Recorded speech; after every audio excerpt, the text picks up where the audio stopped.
네, 기술적 분석입니다. 오늘 시장 한번 빠르게 살펴보고 지금 나스닥이나 QQQ 같은 종목에서 반드시 지지해야 되는 구간들이 있어요. 이런 구간들 한번 살펴보는 시간 가져보겠습니다. 자, 지금 보시면 10년물 수익률이에요. 미국 채권. 자, 국채 금리라고도 하죠. 지금 어제 기준으로 2.74% 상승이 나왔습니다. 많이 올라갔죠. 급격하게. 지금 보시면 이 전고점 같은 경우가 이렇게 지금 3.16%까지 올라갔던 상황에서 지금 오늘 3%가 넘는 위치까지 도달을 했어요. 이게 어쨌든 여기서 맞고 떨어진다면 뭐 그나마 괜찮겠지만 지금 200일선 기준으로 보더라도 지금 완연한 상승 추세가 이어지고 있는 상황이에요. 그래서 장기적으로 볼 때는 수익률이 뭐 이렇게 가면서 상승하는 흐름으로 갈 확률이 높다. 이미 추세 자체는 국채 수익률 같은 경우는 상승 추세로 좀 접어들었습니다. 그래서 인플레이션과 이 국채 수익률 같은 것들이 안 좋은 시그널, 불안감을 주고 있다고 보시면 돼요. 그래서 반등 자체가 지금 시원하게 나오고 있지를 못한 겁니다. 그러니까 4월이나 3월 하락이 시작할 때만 해도 올해 기준으로도 1.7%, 2% 이쯤에서 나왔었기 때문에 반등 같은 것도 강하게 나왔었죠. 근데 지금 어떻게 보면 이렇게 좀 눈치 보듯이 계속 움직이는 이유가 지금 상당히 높은 위치에 있는 이런 국채 금리와 인플레이션 영향이라고 보시면 될 것 같아요. 자, 지금 원유 같은 경우도 계속해서 뭐 상승하는 추세 나오고 있습니다. 뭐 금년간에 엄청나게 뭐 큰 하락이 나올 일은 제 기준에는 없을 것 같기 때문에 사실 원유가 주는 영향은 그렇게 크지 않을 것 같아요. 왜냐 이미 너무 높은 수준에서 오랫동안 유지가 되어 왔기 때문에 지금은 금리와 인플레이션에 대항한 이 국채금리와 실질금리 이 두 개를 어떻게 관리하느냐 미국의 움직임에 따라서 시장이 요동칠 가능성이 높다고 봅니다. 자, 그럼 제가 오늘 드리고 싶은 말씀을 한번 좀 해볼게요. 지금 나스닥 기준 지수입니다. 그래서 어제 기준으로도 이 갭상승한 구간 지켜야 된다고 제가 말씀을 드렸죠. 뭐 가격대를 찾아보시면 좋을 텐데 뭐 직접 말씀을 드리자면 11,750 정도 기준입니다. 그래서 지금 요 기준에서 지금 올라와서 계속해서 12,000 초반대에서 올랐다 내렸다를 반복을 하고 있죠. 이게 매물대를 소화하는 시간이라고 보시면 돼요. 만약 상승을 노리고 있다면. 근데 이 기간이 너무 길어지고 이렇게 저항을 맞게 된 뒤에 만약에 악재가 나온다면 다시 밀고 내려갈 수도 있는 겁니다. 이렇게 됐을 때 반드시 지켜야 되는 구간이 어딘지를 말씀을 드리려고 오늘 영상을 찍는 거예요. 자, 주봉 기준으로 나스닥을 한번 볼게요.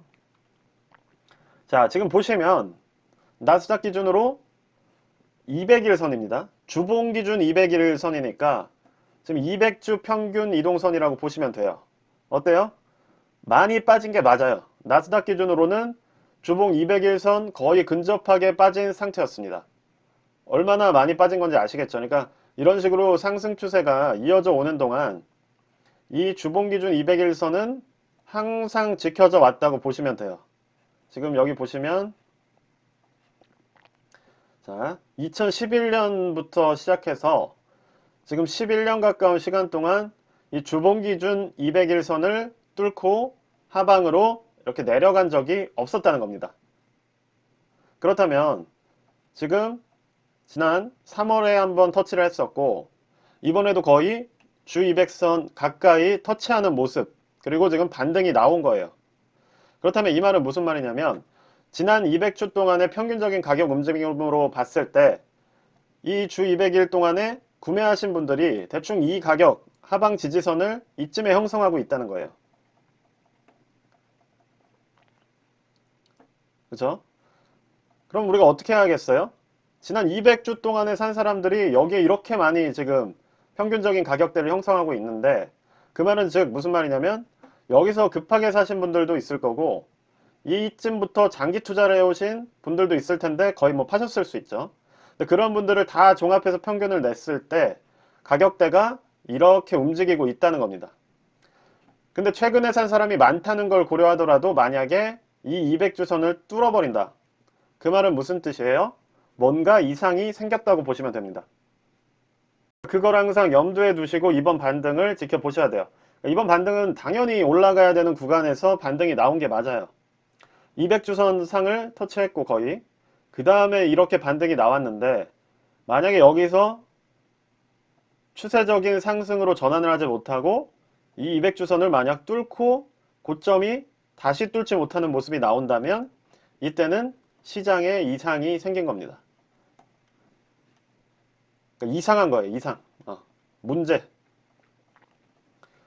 그러니까 그렇게 보시고서 향후 올해의 주식시장을 접근하시는 게 필요하다는 겁니다.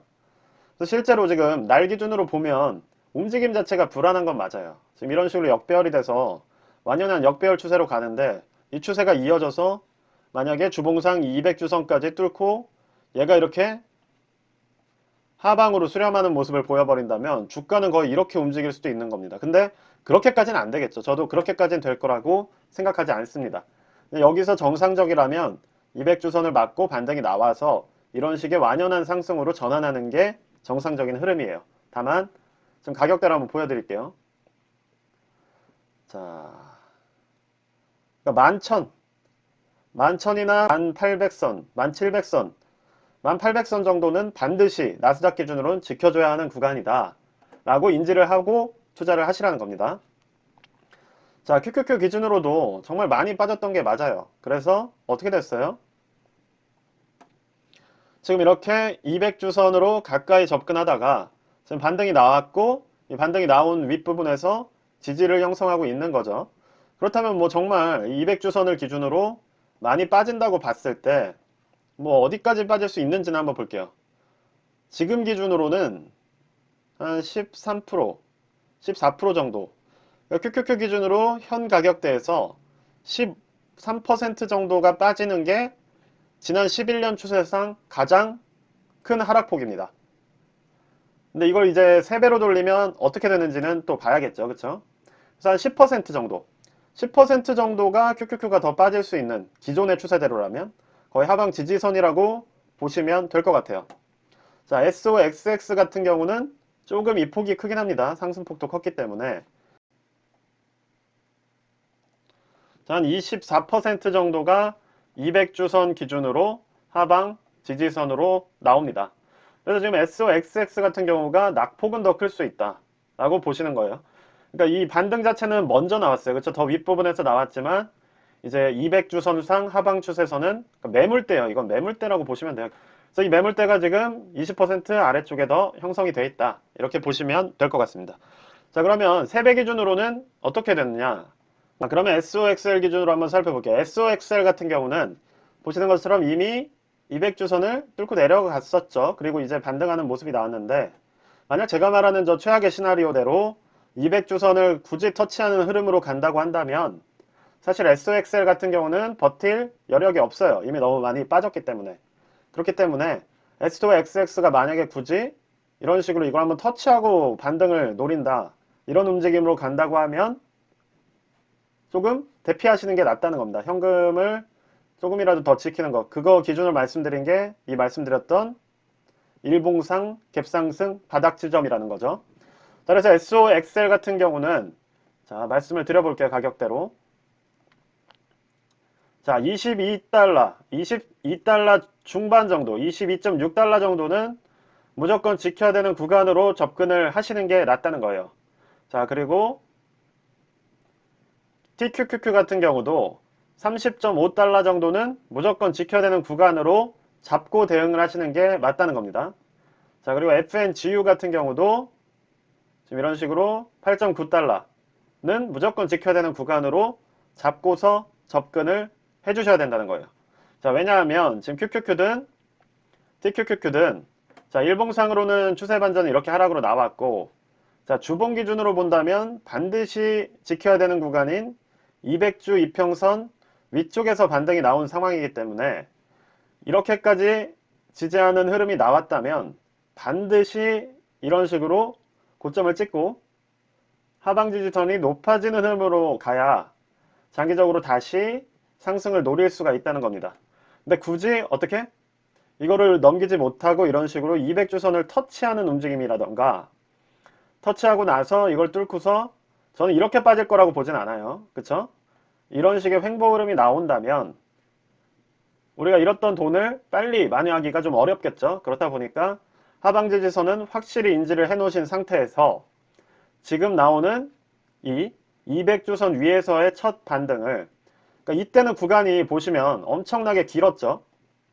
그렇기 때문에 위험했던 반등인 거예요. 짧게 끝났고, 그리고 지속되기가 쉽지 않았던 반등인 반면에 지금 이번 반등 같은 경우는 꽤 많이 빠진 상태에서 거의 200주선에서 그렇게 멀지 않은 위치, 그쵸? 그렇게 멀지 않은 위치에서 지금 반등이 시작되고 있기 때문에 이번 반등은 반드시 유지가 돼야 되는 반등인 거예요. 특히나 나스닥 기준으로 보신다면 이렇게 어때요? 거의 200주선을 터치하는 흐름 정도로 나온 상황이기 때문에 이번 반등 같은 경우는 반드시 상방 추세로 전환되는 모습을 보여야 된다. 그리고 만약에 이 선이 무너진다 라고 한다면 시장이 상승 추세에서 벗어났다고 완벽하게 판단을 하셔도 됩니다. 그래서 이 선을 깨고 만약에 고점이 높아지질 못하거나 이렇게 터치를 하고 나서도 상승 추세로 이렇게 전환하지 못한다면 최소한 횡보장이 상당히 긴 기간 우리의 코스피처럼 이어질 수 있는 확률이 있다 라고 생각을 하시면서 지금 올해 연말까지 장의 움직임을 보시면 좋을 것 같아요.